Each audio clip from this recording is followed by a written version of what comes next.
In Massachusetts, in divorce actions, while a divorce is pending, or even after the divorce judgment's been allowed, but the divorce has not become finalized, a question that a lot of parties have is whether to file taxes individually for state and federal taxes or jointly. After the divorce is final, there generally is not that as an option.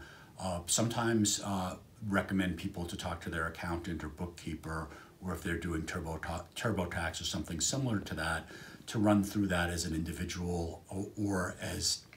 filing jointly and seeing which is better off.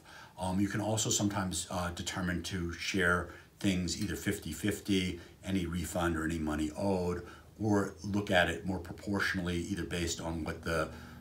income is, or if one party's had more withholdings than the other party. Particularly if they're minor children, that could be claimed as a dependency exemption, and sometimes with mortgage interest and some other aspects, that in general,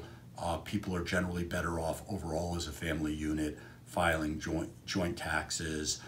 but it all depends in the specific circumstances. And then also sometimes there are clients that prefer to file separately, even though they might save a little bit of money in order to avoid having to commingle their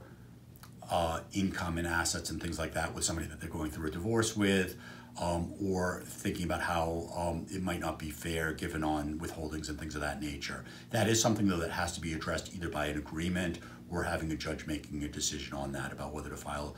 jointly or separately. And lastly, it is also something that you might want to factor in terms of when you want to actually file your complaint for the divorce, in terms of when it would actually get finalized or when you want the final paperwork to go in front of a judge. There are different factors to look at.